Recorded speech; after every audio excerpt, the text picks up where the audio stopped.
روز قیامت روزه رو وزن میکنن، اخلاق و تربیت هم وزن میکنن. پیغمبر صلی الله علیه و سلم در حدیث صحیح فرمودند که یگان چیز وزن‌تر روز قیامت از تربیت اخلاق ندیدم وزنش وزن. نماز نگفتن، حج زکات نگفتن، تربیت گفتن. خشا به حال مسلمانه که اخلاق و تربیت بلند داره. کنونت که امکان گفتار هست بگو ای برادر به لطف و خوشی. امروز خدا زبان ملایم کرده گپای نغز گوی، گپای خوب گوی، یا گپ گوین که پگه در کار شود. بسیاری گپا آدم در دردی سر میشه. کنونت که امکان گفتار هست بگو ای برادر به لطف و خوشی.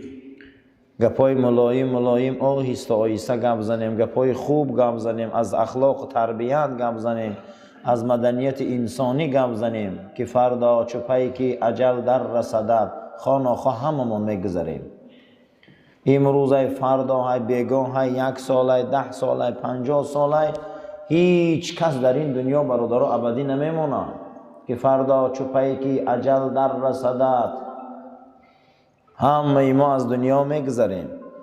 به حکم ضرورت زبان در کشی، آن روز ما ضرورت داریم دیگر گپ زدن نمیتونیم، دیگر ما نصیحت کردن نمیتونیم، دیگر این خیل صفای نماز شیشته نمیتونیم.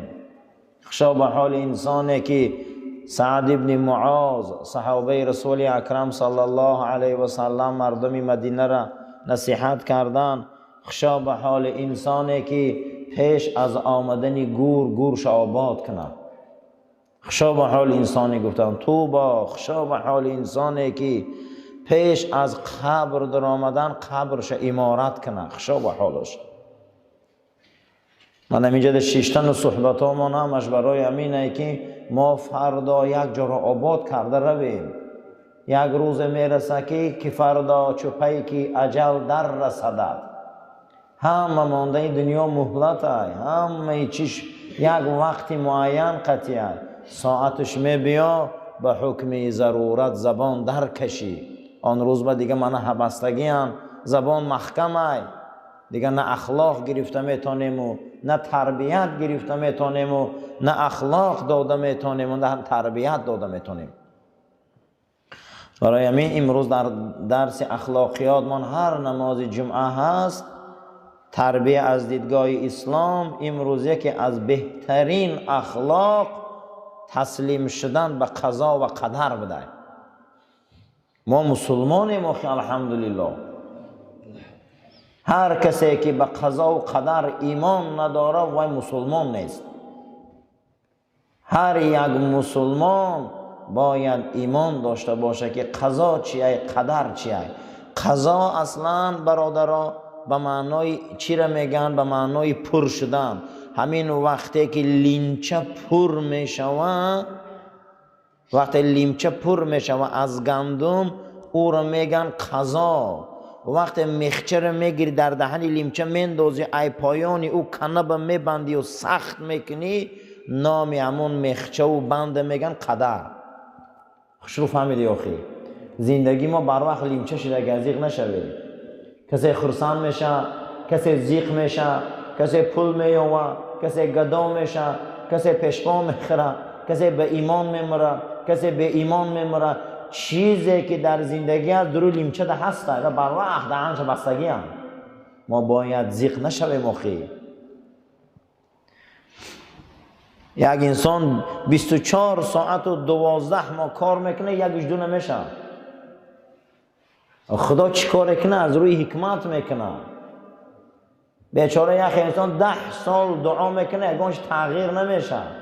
باید ایمان بیاره که قضا و قدرش نمی چی بوده آخی. احتج آدم و موسی.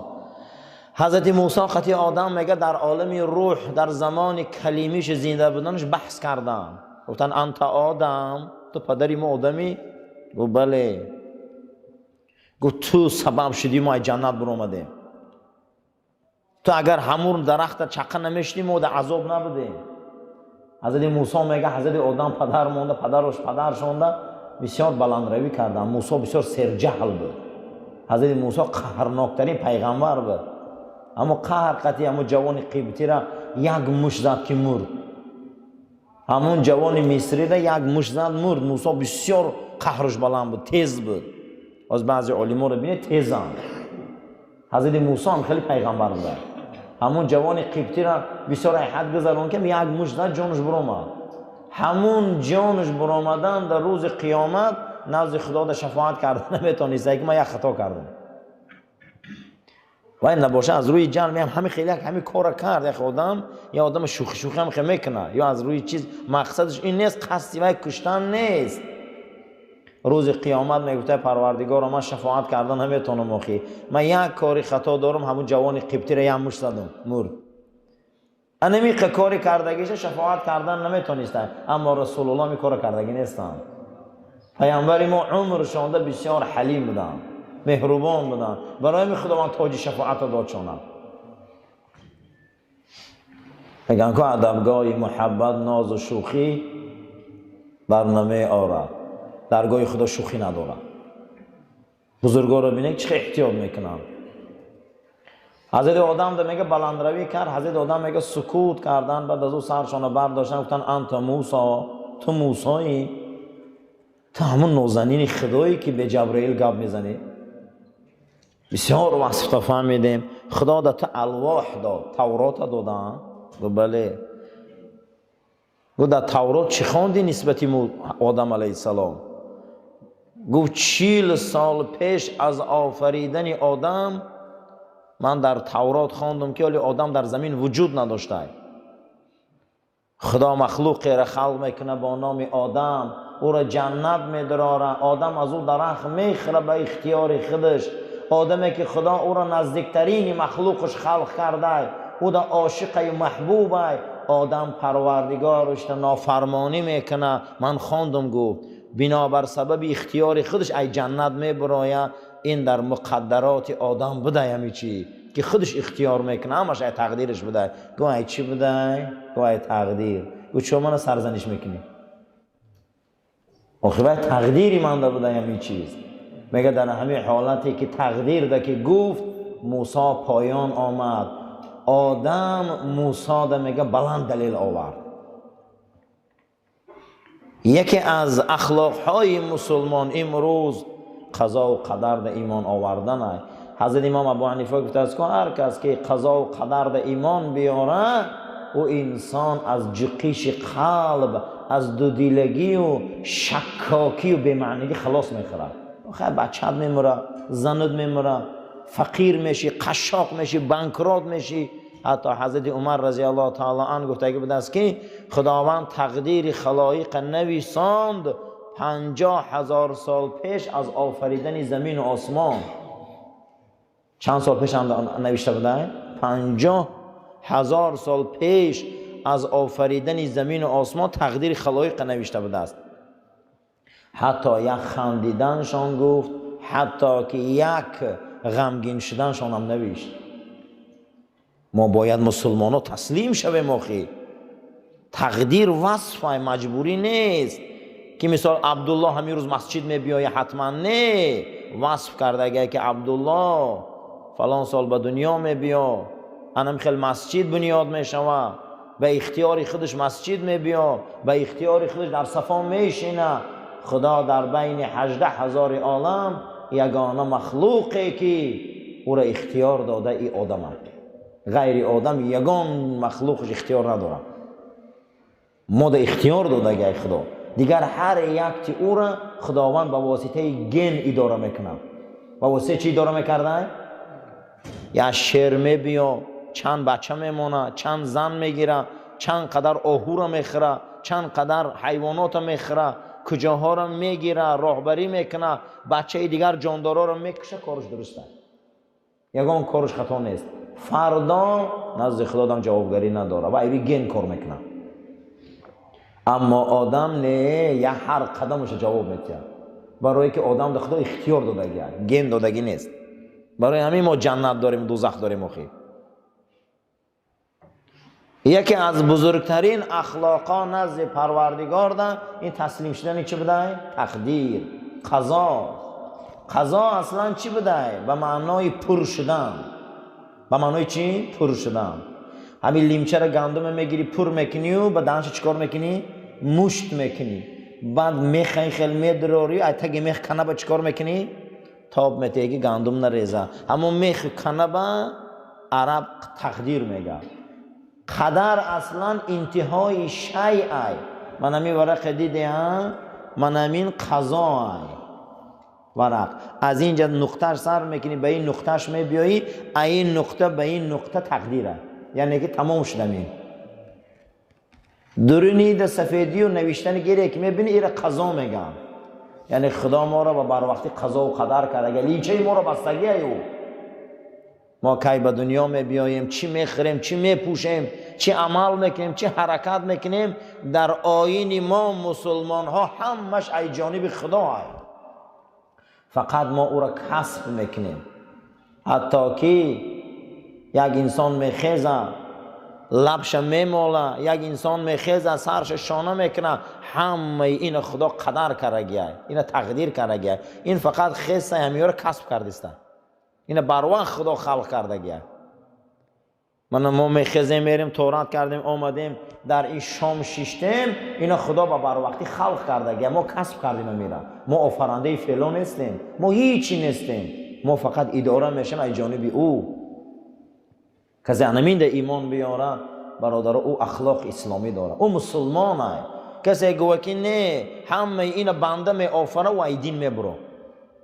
ما رنگ دیگر فیلسوفا و دیگر دین مقصد دیگر آینای به معنی اقباری نیستیم که ما می آفریم همینه، همه این الله می آفره. ایره میگفتن چی؟ قضا و قدر. یکی از بلندترین اخلاق مسلمان ایمان داشتن به قضا و قدر بوده است. امروز لقمه گرم خوردی، خانه داری، در داری، ماشین داری، توفیق داری، هدایت داری، پیشروی داری، نعمت و بزرگی داری، این در تقدیرت قضا کرده بوده خدا تو را، قلم رفته بوده. اگر نداری، فقیری داری، بیماری داری، رنج داری، مصیبت داری، هیچی نداری، این دم رازی شوبنده که این قضا در رفته بوده است. از هم چیزی بد در قضای الهی این حرص است. چه عزیزان؟ حرص. هر کس باید برای زنش کار کنه، برای کودکش کار کنه، برای زندگیش کار کنه، باید حرص داشتگی باشه. این کفره. معنی حرص چیه؟ تشنه بودن، هیچ محبت چه دنیا نمیکنه. حرص چیه؟ ما را از طاعت دور میکنه، از خدا دور میکنه. این هم در تقدیر است. میگه خدا این در امر نکرده، خدا زن آفریده، امر نکرده که به نکاح خوش شو. خدا ما را آفریده، امر نکرده که پیش مرد دست دراز کن که تر زهرآلود کنه. خدا کژدم خلق کرده، تقدیر ما را آورده، امر نکرده که رو دست در او زهرآلود کن. خدا بسیاری چیزا آفریده، نه که امری او را منع کرده. برای همین همه این در تقدیر ما هست. حضرت علی درباره تقدیر گپ میزد که دیوال کفیدگی بود، جمید ایتگی دیوال گریخت. با گفتن نه ساده علی آخه دیوال چقدر تقدیر در بحث کردستی، چی به میگریزی وقتی تقدیر در ایمان داری؟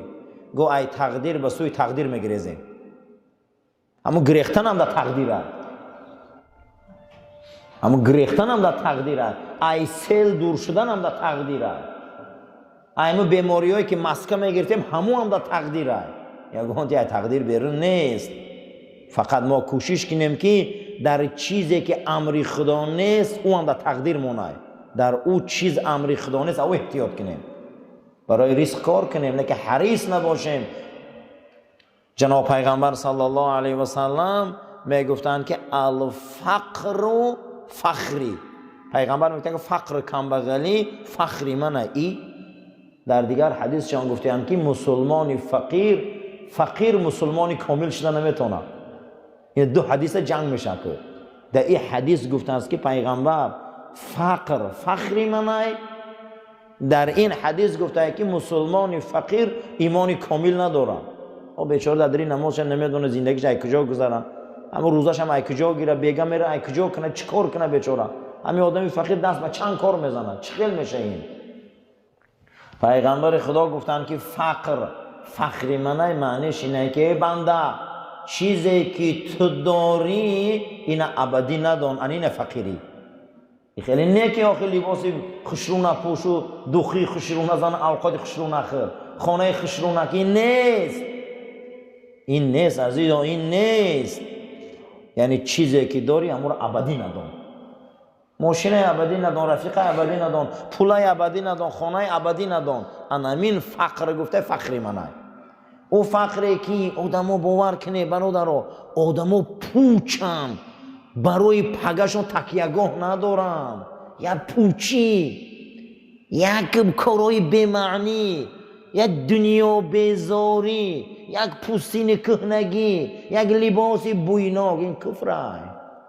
این کفره.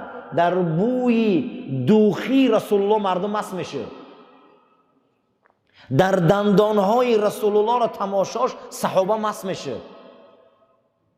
از این انس ابن مالک میگه که دندانهای رسول اکرم رنگ جاله سفید بودن، ریش حضرت بالای کنده سینه‌شان را پوشانده بود، کرته های کرباسی میپوشید، میگفتی که پهلوان در بین صحابه. یگان مراتبه مویله بی رسول اکرم ما ندیدیم، مویله باش تراشیدگی بود. میسواک چوبش میدیدیم که در بالای گوشش رنگ استاهایی که قلم میمونن هم خمونده بود. هر باره که میدیدیم مرغ چوجه مرغ رفته ای بازار خریده آورده، خودش کلان میکرد، با دست پروری خودش همو چوجه را میخورد، حتی که گوشتی همه بازاری در میله میکرد. بسیاری وقت خوراکی هاشو میدیدیم ای شطوری خودشان ای شیری همون بود. حتی که عایشه مادر منو میپرسید روزی که عایشه دوخی داری؟ دوخی های من تمام شده. عایشه مادر من میگه ندارم، منم تمام شده گه. معلوم میشه که در اسلام دوخی مردکی زنکی نداشته. این حدیث معلوم میشه که در اسلام دوخی مردکی زنکی نداشته. اینا رو همین مدل رو برآورده بدیم. ندارم فرستاده خدا یگان کرته داره که نه دوخی زده باشه. بله دارم، هوای بیار، میگه همو رو میبیاره در آب تر میکرد میجفید، همو آب در دیداراش میمالی به مسجد میره.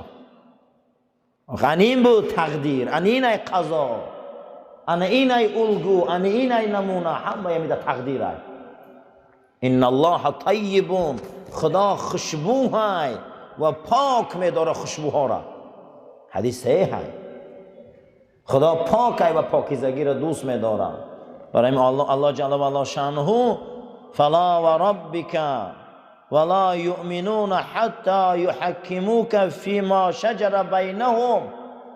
نه، ولی میگه مسلمانی کامل نشدیم، حالی ایمانی کامل ندارم به خدا یگانه حبیب من محمد صلی الله علیه و سلم. اینا رو تو مسلمان ندان، اینا رو حالی صاحب ایمانی کامل ندان. کدام وقت اینا ایمان دارن؟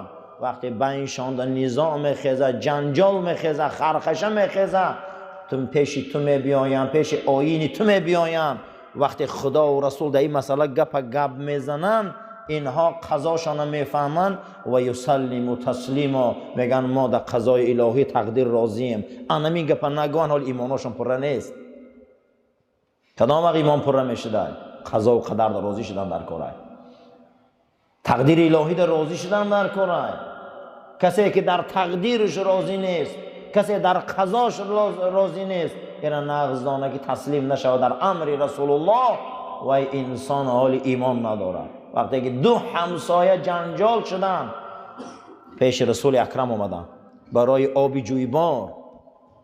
آبی جویبار ای بدری باغ ایش میگذشت، جنجال شد. حضرت گفت چوا او من میکنی؟ تو کی که او من میکنی؟ در اسلام هیچ کس حق نداره آب من کنه. گفت من بدری باغ گذره. گفت فردا وی اعلان کرد که این انسان که خیش رسول اکرم پشتیش گرفت. آیه مبارکه قرآن آمد که پیغمبر هر کسی به حکم تو راضی نیست کافره. کسی به حکم رسول اکرم، به زندگی رسول اکرم راضی نشود، به امر رسول اکرم تسلیم نشود، وی حال ایمان نداره برادران. پیغمبر ما خوشبو بود، پیغمبر ما ریشی کلان داشت، پیغمبر ما لباسی سفید و سبز دوست می داشت، پیغمبر ما رو موی سرش لخچه باری سیاه از بالای گوشاش میگه کشال بود. حتی که حضرت ام سلمه مادرمان گفت ای که خوراکخوری رسول اکرم را دوست می داشتم. گفت چگونه بود خوراکخوریش؟ گفت در پای چپش تکیه میکرد، هیچ محل به پهلو پادراز رسول اکرم ندیدم که اوقات خوره. در پای چپشان تکیه میکردن، خشان میپرتافتن، همین گونه نان و خوراک میخوردن که صدای نفساش من میفهمیدم. همخیل خوراکخوری تازه داشتن. حتی مغزای نان چینده میخوردن حضرت. حتی خوراک کاسش میدید و میگو همین خیل میخوردن که میگفتی نو ای آبی چشمه تازه کر آمدگی. یگان محل ندیدم که در خوراک درشتی کنن و یگان بار ندیدم که از دهنشان بوی بدی خوراک بیاید، مثل چسناک پیاز همیا. این بود میگه اخلاق رسول اکرم. برای همین وقتی پیش تو محاکمه میبیایم، وقتی پیش تو صحبت میبیایم، تو برای اونها فتوای اسلام امر خدا را گپ میزنی، اینها راضی نمیشن، اینها قبول ندارن. و یسلم و تسلیما، اینها تسلیم نمیشن. میگه نه اینها میگه ایمان ندارن. ولی کسی که بر رسول ما خداش خواه که ایمان داشته باشه باید قضای رسول اکرم قبول کنه، باید فتوای پیغمبر ما را قبول کنه، باید حدیث های رسول اکرم قبول کنه، آیین او را قبول کنه. اگر این را قبول نکنه عزیزا، حالی وی میگه شما مومن نگوی، مسلمان نگوی. فلا و ربک ولا یؤمنون، او را خداشناس ندانه. کدام وقت خداشناس دانه؟ وقتی بین شما در شجره و جنجال میشه و میبیایه، این رسول الله قطعی آیینش برای شما جواب میده سوالات آنده و شما با قبول نمیکنه، قانع نمیشه، قبولش نمیکنه، رد میکنه. این ده میگه شما اختان اهل ایمان ندانه. و یسلم و تسلیما، ما باید قضای الهی ده و قدر الهی ده راضی باشیم. من شب قدر میبیا، شب قدر شب هست که ما این شبا دعا میکنیم خدایا ما را توفیق ده، ما را هدایت ده، گناه ما را گذر، این کن این کن این کن. این بین که دعا قضای الهی را ما تغییر میداده. همین هم در درون تقدیر های، همین هم در درون قضا های. این بیرون نیست. خدا بعضی حالات ها در عمر آدم، رزق آدم وظیفه دار به دعای مظلوم پدر و مادر کرده. همین دعای پدر و مادر میگیره آدم یا نه؟ دعای مظلوم آدم میگیره. همین هم در تقدیر خدا وارد کرده. حضرت رومی میبیاره که ارواحش نبارم که یا باغبان میگه باغی خوبی انگور انجیر داشت، یک دوز میدرویم بالای انجیر و انار میدروی خوردن میگیرن و میگه ای فلانی باغی من نیاخی فرا این چی ظلمی از حقی من خانه سوخته با ملورنگ بوده ایده و میگه این باغ خدا، این میوه میوه خدا، این زمین زمین خدا، با چه خیلی تو صاحب در رکیده ایجا 30 ساله محنتی باید در زمین زده. میگه همش ای خدا. به اینم باغبانی دانا بودم، میگه میبرم انجیر میکشم میفراره و دست و پا رو میده کردم میبندم و میره یک گارانه خوب میگیرم میبیا میگه ای خیمچک خدا، ای بنده خدا، که موردانک میزنه با بنده خدا را. برای همین برادر همه قضا در روزیشون در کاره. بعضی آدم ها رو میزنن همون در تقدیر شد. اومده دزیده نیمی مولا برده و میلیسه قبه وراره با سری وید مولا وید با شکرچوی تا موردانک زدن در کاره با هم تقدیرش تا بود. بعضی آدم ها رو با اگر یک کف مال نکنی موردانک نزنی کن نمیشه آخی ویم دم قضا شد. خدا کوهی تو را برداشت بالا یهودی ها دا آورد گو اگر موسی دا ایمان نمیبره بالا تو چپا میکنم. و بعضی زنک و بعضی گوده که باید موردانک نزدی نماز نمیخوان آخی، باید همه خیمچک شب نکنی با همون نمیخونه نماز، با همه ها رو خسته باید نه ترسانی نمیخونه. همینه برادرای عزیز. اگر ما یگان مسیحی دا کار نداریم، ما یگان یهودی دا کار نداریم، وقتی میگه اشهد ان لا اله الا الله و ان محمد رسول الله و کارش میگیری و چی میگی که کلمه را میگی آخی؟ اگر همون روی به دیگر آیین ما کار نداریم مودا. وقتی این گپ میگه اکنون بیا تسلیم شویم امر رسول اکرم دا، بیا قضا و قدر دا تسلیم شویم. برای همین برادر کسی را بای میبینه، کسی را کمبغل میبینه، کسی را با توفیق میبینه، کسی را به توفیق میبینه، کسی را فرزنددار میبینه، کسی را به فرزند میبینه، اول باید به تقدیر ایمان بیاریم که تقدیرش بوده، لیکن دوم فرمان رسول اکرم تسلیم شویم که پیامبر چی گفته. انا می ای برادرو قضا و قدر، انا همین ای شریعت داری، انا همین ای آیین اسلام، انا همین ای اخلاق مسلمان. پروردگار ما را یک توفیق هدایت ته که تقدیرامون ایمان بیاریم، قضاهامون ایمان بیاریم، حکم رسول الله دا ایمان بیاریم، حدیثاش دا ایمان بیاریم، شریعت دا ایمان بیاریم، تا اینکه قضا و قدر ما فردا نزد خدا دا ارزشمندترین قضا و قدر باشد. اللهم ربنا آتنا فی الدنیا حسنه و فی الاخره حسنه و قنا عذاب النار و صلی الله تعالی خیر خلق محمد و علی اصحاب الاجمعین آمین یا رب العالمین. صفاتون راست گیره، تلفناتون بحث ما درباره اخلاق و درباره تربیت اسلامی است. درباره اخلاق حسنه، یکی از برنامه‌های اخلاق حسنه را بحث شده بودیم که 4 چیز بود. یکمش باوری که او را توکل میگفتن. ریشه اخلاق حسنه یکتاش توکل به خدا است. اگر انسان توکل به خداش با قوت باشه، نه از فقر میترسه، نه از کمبغلی میترسه، نه از خرشاقی میترسه، زیرا اینکه توکل به خدای بزرگ داره. در همه حالت توکل به خدا انسان از غم و اندوه از تمام چیز نجات می‌دهد. برای همین ما و شما توکل به خدامون قوی کنیم. ما درباره توکل خیلی صحبت کردیم. دویمش بود تفویض. تفویض از توکل یک درجه بلند نزد الله ده. وقتی که ما میبیاییم بیمارمون در دکترخانه میمونیم، تمامی شرایط میکنیم، اون نقض میشوه نمیشوه، او را باید ما از خدا بینیم. انا میگم تفویض میگم. همه شرایط کردی. بسیاری بیمارا بیچارا شرایط میکنن، شما باید دنیا میگذرن. تمامی کار میکنن و از دنیا میگذرن. فرزند میبرن در دانشگاه میمونن، همه شرایط میکنن اما ناموفق میشوه. اینا میگن تفویض. اگه بیا به خدا سپارشه که انامین باید باشه. تفویض همین بوده است که تمام امر به سوی خدا روانه میکنی. جود جوانمردی میبینی، سخا تیندگی میبینی، صدق راستی میبینی، کذب دروغ میبینی، فریب میخوری، شکست میخوری، غلبه میکنی. اینا میگفتیان تفویض. اینا به خدا روانه کن. دویم ریشه اخلاق حسنه همین بوده.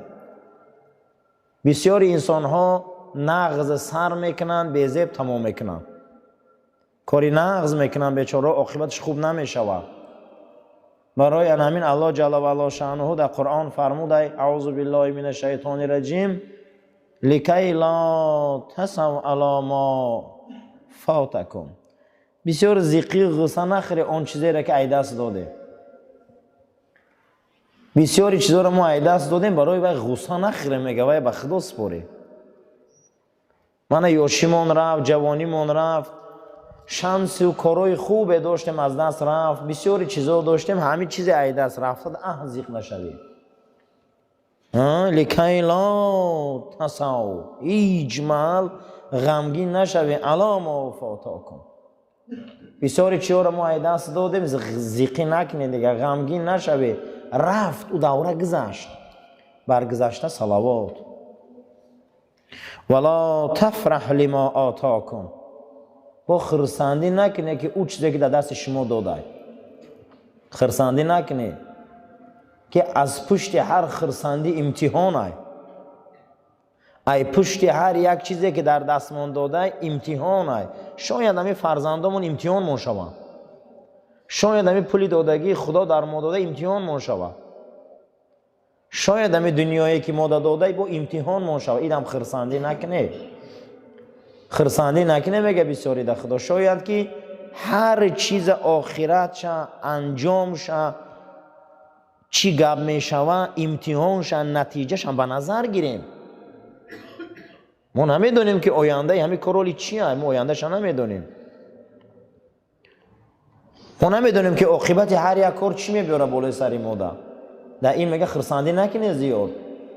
بسیاریمون در تولد فرزندامون خرسندی میکنیم، بعد کلان میشن به هر دردی سرمون میشن. در دارایی پول خرسندی میکنیم، بسیار دردی سرمون میشن. در گرفتی ماشینای سبکرو خرسندی کردن بسیاری انسان ها همون ماشینا آفتش که بین رفتن.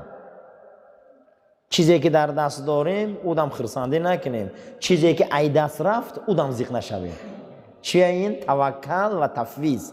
معنی تفویض چی بوده؟ که به خدا مش روانه که من حاضیم اومدیم در مسجد شیشتیم،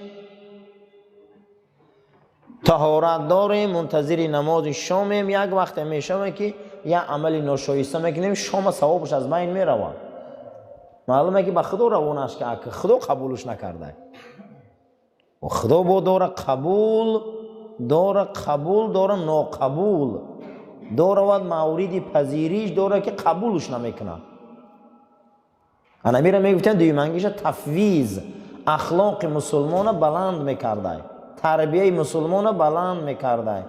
یک انسان میخیزه رهی دراز تای میکنی سرزمین میبیون، اما یا بیمار میشه و خونهش بیچاره دست خالی میروه. اکی را تفویض به خدا کنه، اخی تفویض به خدا کنه. بسیاریامون میبینیم در همینجا پیش یک برادرمون اگر همون مبادا خدمت کرده نتونمونه در بالا مونده میروه، تو من آوردی، تو من این کردی اون کردی، گریبونش همه قبیم عزیزم این خطا های، این تفویض های. ما نمیدونیم پگه چی گپ میشوه، ما نمیدونیم پگه چی گپ میشوه. شاید که پگه هم آدم از دنیا گذره، شاید هم آدم به یک بیماری گرفتار شوه، شاید هم انسان به یک تهمت گرفتار شوه و ما هم گریبانی او را قبیده میگردیم. مسلمان باید تفویض داشته باشه. معنی تفویض چی بوده؟ چی کاری را که میکنی و کردی با نتیجه و آخرت و عاقبت و خدا طلب کرد. که پروردگار مهربان نسبت این کار چی میگه؟ پروردگار مهربان نسبت عمل چی عمل اجرا میکنه؟ اینا میگفتن تفویض. در برابر این سیومین چیزی که اخلاق حسنه را بزرگ میکرده یا اخلاق حسنه را قوی میکرده، ما آدمایی به تربیت میشیدیم، نام این بوده تسلیم به امر خدا. خیلی انسانی در کاره که در امر خدا تسلیم شود. حضور نبی کریم صلی الله علیه و سلم یک مرد میبینه، جناب پیغمبر صلی الله علیه و سلم میگه که من فقیری را دوست میدارم، نمیخوام که به دولت باشم، بیماری را دوست میدارم، نمیخواهم که سالم باشم. گفته چی با آخی؟ گفته بسیاری به دولت ها را دیدستم امروز یک کارایی را کردستم که اینا جهنم میرن. بسیاری آدمای سلامتی دار را دیدستم کلان شکر خدا را به جان آوردستم. ایوه من خدا کسل کنه و فقیر کنه. به حضرت در جواب گفت که نه این گپ نگو، ما این ده توکل و تفویض داریم، ما این ده تسلیم داریم که هر چیزی ده که خرسندی خدای همو بین سری ما ده شود. یعنی که با جناب پیغمبر صلی الله علیه و سلم صحابه را نصیحت کردن که هر چیزی که بین سری ما ده میبیایه خدا راضی باشه همو ده ما راضیه. رفته که دمو ثروت خدا راضی باشه چون ما راضی نبودن؟ رفته که دمو بایگری روزگی خدا باشه چون ما راضی نبودن؟ رفته که در همو فقیری غضب خدا باشه با ما راضییم؟ رفته که در همو بیماری که غضب الله باشه با ما او در راضییم؟ نه، فقط راضیگی الله باید ما طلب کنیم. نه صحابه بزرگ نه، هر چیزی ده که راضیگی خدای همو ده باید ما راضی شیم. خیلی وقتی که راضیگی الله در زندانی ما باشه خیلی گپ نه، ما راضییم. راضیگی الله از دست دادن فرزند باشه ما راضییم. روزگی الله در بیماری ما بوده ما راضییم. روزگی الله در نابودی ما باشه ما راضییم. اینا میگن تسلیم امر به سوی خدا. هر انسان باید تسلیم امر داشته باشه، هر یک امر در تسلیم شویم. انامین سیومین کاری که انسان در امر خدا دادگی در امر خدا تسلیم میشده، این یکی از چی بوده؟ اخلاقهای حسنه اسلامی.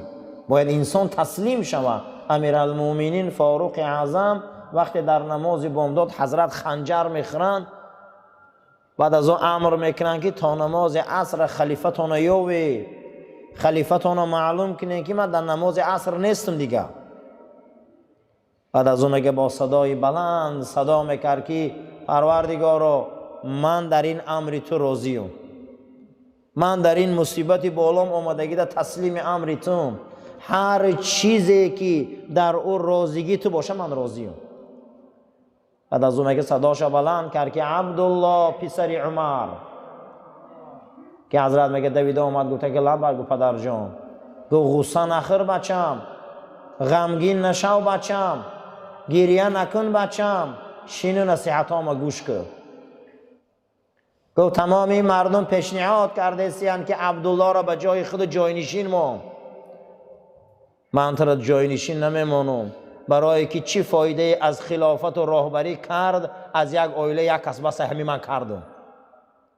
دوم میخواهم که در نزد الله فرد از خاندان من یک کس از این مسئله جواب ده. سیوم گو غوسه نخور، اکنون تو باید تسلیم باشی در امر خدا، زیرا که مرگ به هر لباس می بیا. امروز ما به همین لباس آمد که به جان ما سوی قصد شد و من خرسندم که از دست مسلمان کشته نشدم و من خرسندم که از دست یک منافق کشته شدم و دعوای من فردا بالای سر یک مسلمان ده نیست، دعوای من که بالای سر یک منافق ده. من از این کارم راضیم و تو را نصیحت میکنم بچم، هر چیزی که در دین تو ضرر میبیاره از او گریز، هر چیزی که در دین تو فایده میبیاره او را قبل. و اگر فقر تنگ دستی بالای تو ده بیایه مثل کوههای دنیا هم بار شوه، هیچ محل شریعت پیغمبر خور نکن. با شریعت باش، با اسلام باش، با دین باش و همیشه آدمای شکسته دل و مظلوم و دوست دار و آدمای ساده را دوست دار، زیرا آدمای ساده و مظلوم اونها آدمای اهل ضرر نیستن. و همیشه این نغز دان علما را احترام کن فرزندم. اگر علما احترام نشوه، علما قدر نشوه، دانسته باش که شریعت خور می شود، شریعت حرمت نمی شود. برای همین برادرها این نصیحت های امیرالمومنین در وقت مرگ شانه، بعد از او گفت در کار خدا تسلیم باشه، در کار خدا تسلیم باشه، در کار خدا تسلیم باشه تا که ایماناتون سالم ماند. هر چیزی را که ما میبینیم این اول نوشته شده برادرها. رسول اکرم صلی الله علیه و سلم فرمودند 50,000 سال پیش از آفریدن زمین و آسمان خداوند چیزی که بالای سر آدم ده می آمد او را نوشت.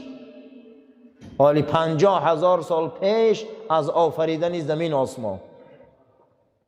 امروز ما غمگین میشیم، ما خرسند میشیم، بالا مونده مصیبت میبیا، بالا مونده بدی میبیا، بالا مونده چی عملی شایسته و ناشایسته میبیا. ایره نغزان این نوشته شده گرد، این نوشته شده گرد.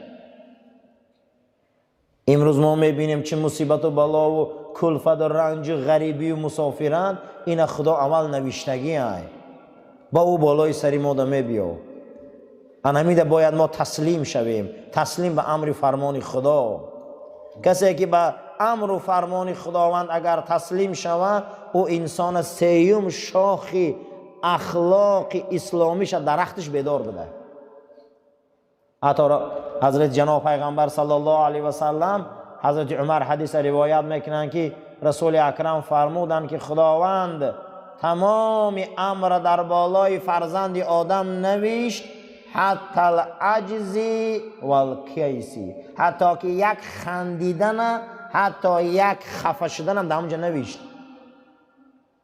در نامه اعمال شما حتی یک خندیدن و یک چی را گفت، یک همین میجه زدن، خفه شدن در همونجا نامه اعمال تانده نوشت. این رای خدا دانه، تسلیم شوی به امرای خدا. کسی را اگر خفه میکنن، کسی را میخندانن، این همون روز خدا نوشته بوده. چهارمین چیزی که پروردگار برای اخلاق ما علما او را آورده که اخلاق اسلامی شوه، اخلاق مقصد گپ دینی شوه، ما مسلمان شویم، رضایت امر خدا به سوی خدا برادرها راضی باشه، ای زندگی راضی باشه. از این زندگی ها باید ما راضی باشیم. من امروز خدا برای ما زندگی داده، این زندگی باید ما راضی شویم. هر کسی که از زندگی دادگی خدا راضی نمیشوه، او را یگان خدای دیگر را کاوا گفته جناب پیغمبر رسول اکرم صلی الله علیه و سلم فرمودند که پروردگار در حدیث قدسی فرمود که حبیب محمد صلی الله علیه و سلم هر کس به قضای من دادگی راضی نیست، هر کس به تقدیری من کردگی سر نمیفراره، هر کسی که من قلم تقدیر در زندگی او نوشتم رضایت نداره، رو سراغ دیگر پروردگار. یعنی ما ای بندگی میبرویم وقتی راضی نباشیم. امرای خدا را به سوی خدا باید ما روانه کرده راضی باشیم، رضایت داشته باشیم. انمو وقت اخلاق ما بیدار میشود. ایره میگن اخلاق حسنه، ایره میگن اخلاق اسلامی، ایره میگن اخلاق مسلمان. برای همین هر یک فرد مسلمان باید از امرهای پروردگار رضایت داشته باشه و اینا را همش ای خدا دانه. انا همین میگن برادرها اخلاق، انا همین میگن عرفان، انا همین میگن علم، انا همین میگن عین عرفان. برای انا همین هر یک انسان باید عرفان داشته باشه. عرفان چیست؟ شناخت. معنی عرفان چی بده؟ شناخت.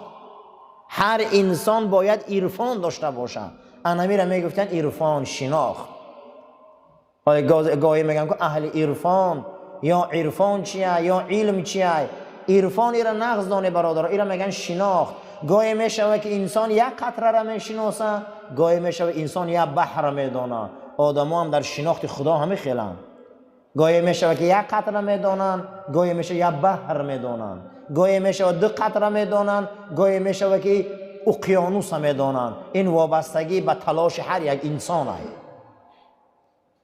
همین قدر شما و ما تلاش کنیم عرفانمون شناختمون به قوت باشه، خدا همون قدر ما عطا میکنه.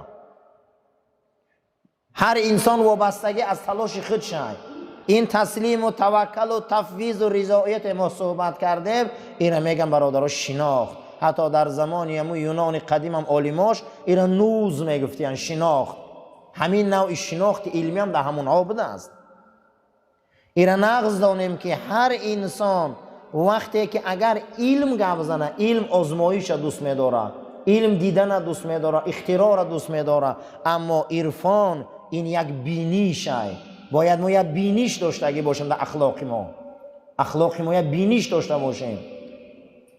همه علم نویگری داره، همه علم آسته آسته درونش عوض شد، مگر علم ادبیات عوض نمیشود. ما اگر 100 بالا میریم پایان میریم، ما را از روی تاریخ ادبیات ما میشناسن که ما چخیلی قوم و ملتیم. بزرگا گفتیان که ادبیات اسلامی دوام عمر رسول اکرم، دوام عمر جناب پیغمبر، دوام عمر رسول الله صلی الله علیه و سلم، که اینها انا همون علم، انا همون قرآن، انا همون سنت به این رشته ها آوردن تا ای که ما صاحب عرفان و شناخت شویم. اینا میگن علم، اینا میگن شناخت، اینا میگن عرفان، اینا میگن مقصد هر یک انسان باید شناخت. گاهی میشوه که انسان خودش میشناسه، گاهی میشوه که انسان خدا را میشناسه. گفتی فخر رازی گفت است که شما اگر دو انسان باید تیزتر مسلمان شود، تیزتر به خدا بیاید. گفتیان کیا هن حضرت؟ گفته یکم کالبد شکافا، خیرورگا. برای آن که خیرورگا آدم میکشاین با آدم سر و کار دارن، نگاه میکنن که آدم چی گونه عضواش جا به جا است. همین خیلی عضوا جا به جا است که معلومه که این به یگان آفرنده محتاج داره که آدم جا به جا کرده است. یکم گفته باید اهل عرفان و اهل شناخت و به خدا نزدیک خیرورگا شوند، برای که اونها میبینن بدن انسانه، اونها میبینن این پوسته، اونها میبینن این گوشته، اونها میبینن این عصبه، اینا میبینن استخوانه. هر یک این شناخت دارد. اینا تستر باید اولیای خدا شوند. اگه درون انسان هوی میکنی میبینی او ارگان او یک دنیای عجایب میبینی.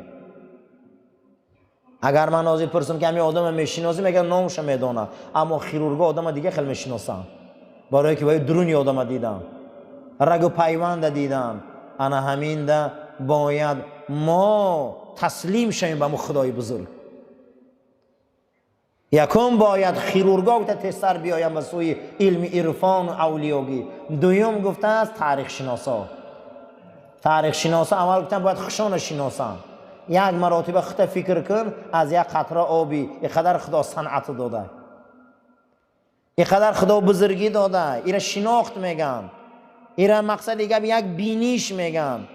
علم دیگر چیه؟ علم امروز انسان آباد کرده، ای کدام سیستمی باشه لابراتوری ها را بینه این برای آدم همه ایچه برای آدم های، اما شناخت بینه که خدا را بینه که یک مخلوق آفریده، تمام علم برای همینه. آشخانه هم برای همینه، جایی مقصد دیگه ورزشگاه هم برای همینه، تئاتر هم برای همینه، مسجد هم برای همینه، بازار هم برای همینه. یک بار فکر کنه بینیشه که از یک قطره آبی که همه چی برای همینه. جنت هم برای همینه، دوزخ هم برای همینه، پیغمبر هم برای همینه، عرفان هم برای همینه، فقط دیدار حضرت دوست خدا هم در جنت برای همینه. باید آدم خوش شناسه که من کیم. همه چی انا همین برای ما های. ایره میگفتن عزیزا چیز؟ عرفان. ایره میگفتن شناخت. هر کسی که خوش شناسه او خدا را میشناسه. هر کسی که خوش شناخت خدا را میشناسه. تا خدا نشناسی حالی خدا را نمیشناسی.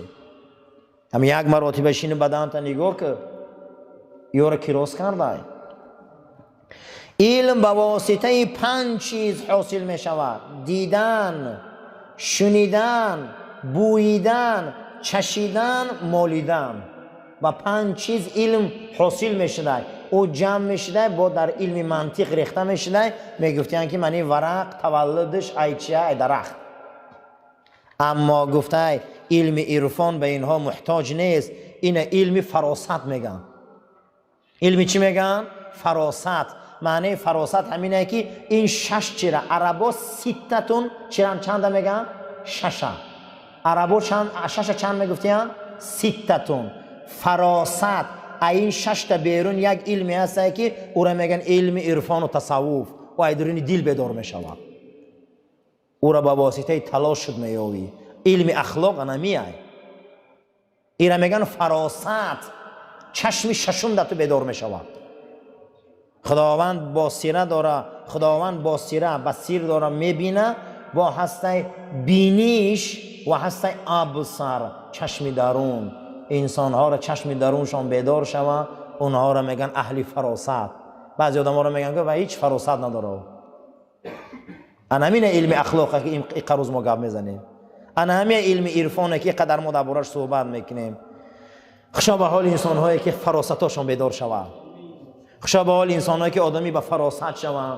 حضرت امام شافعی گفته است که 100 عالم جواب میتیمو، یک جاهل جواب دادن نمیتونم. برای که جاهل او انسانی به علم به سواد از این دنیا ها به خبر ایاخه. برای همین خداوند همه ما را اهل فراست کنه و ما را اهل فهم کنه و اهل درک کنه. عاقبت کارمان خدا با خیر و ایمان ما به سلامت کنه. اللهم ربنا آتنا فی الدنیا حسنه و فی الاخره حسنه و قنا عذاب النار و صلی الله تعالی خیر خلق محمد و علی اصحاب الاجمعین. آمین یا رب العالمین. صفور راست گیره.